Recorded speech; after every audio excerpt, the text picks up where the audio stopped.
Welcome, friends. Welcome back to Cocktails After Dark. Today we are continuing our exploration of cocktails with a tequila cocktail. Now, I have spent a lot of time going back through old cocktail books. And one of the things that I found over and over and over and over again is a complete lack of tequila and mezcal cocktails in these cocktail books prior to, the 1960s, and they really don't start showing up in any great strength until the 1970s. And when they do start showing up, they start showing up as a substitute for another spirit. And when I was looking at cocktail books published in Spanish from Mexico, even back into the 1920s, there really weren't any mentions of tequila or mezcal, except as a sort of a very dismissive, oh, it's a coarse drink and we don't want to talk about it, which I find very odd because today, 2020, tequila and mezcal are hot. Everybody wants a tequila or mezcal drink. So today I'm going to make a Tequila Amaro, which is tequila and Disaronno Amaretto. It also has gum syrup or gum syrup, depending on how you want to pronounce it, which should add really nicely to both the flavor and the way it sort of lingers in your mouth after you've tasted it. So I'm using two different tequilas because I want to taste the difference. And I'm using a Casamigos tequila because everybody out there who says that they're a tequila fanatic absolutely loves to hate that tequila. I don't think it's that bad. And I'm also using this one, Cazadores, or I'm sure I'm saying it wrong. Sorry, I'll never get it right. And a couple splashes of orange bitters in each one.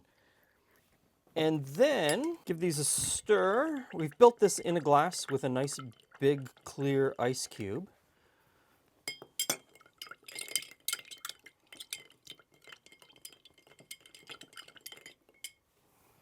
Once it's stirred,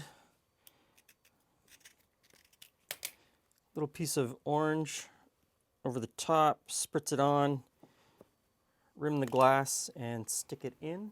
And we do the same for the second one. Now, this is a cocktail recipe that I found online. I found it on too many websites to list where I found it. It's everywhere. And it's one of those things where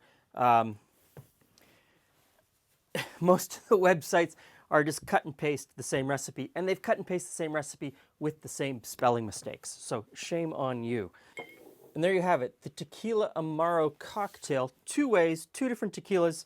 The Cazadores, which I kind of really like the Cazadores, and the Casamigos that just can't catch a break online. Nobody who leaves a comment likes it.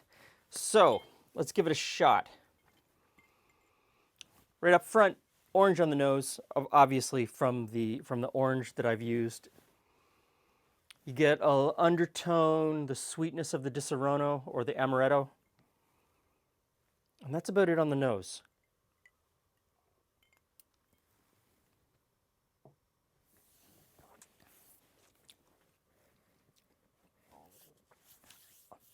Interesting. And I know that I see it in the comments all the time. People put in the comments, interesting, that's Canadian for saying I don't like it. Interesting. It's trying to be sweet, but it's not sweet. It's not, I don't know. It's confused. Let's try this one. Same on the nose. Just that the Amaretto is slightly muted.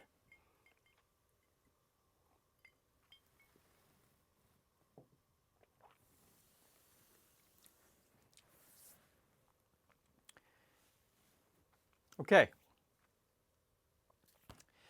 In this cocktail, I'm going to say Cazadores comes in second. Casamigos comes in first. This one, the Casamigos, has a much more complex flavor. There's several things going on there.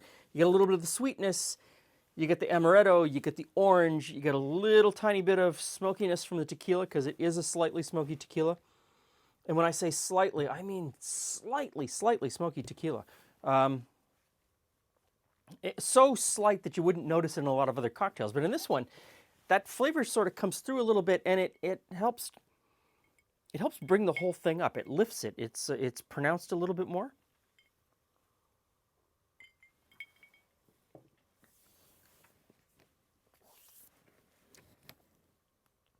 Okay, of the two, I like that one better. But, giant asterisk, caveat, this is a cocktail that I would only have one of. This is a cocktail that I would have at the end of a meal or at the end of the evening. It's not something that I would start the evening with. It's not something that I would have in the middle. If I was sitting down to meet some friends, you know, for a couple of drinks before we went to dinner, that is not something that I would order, because it does have just a little bit too much sweetness from the amaretto. I mean, this stuff is sweet. Anytime I've ever used it, it pulls through, and I don't know if you could dial that back any. I mean, you could dial back the gum syrup some, but I know what the gum syrup is bringing to this cocktail.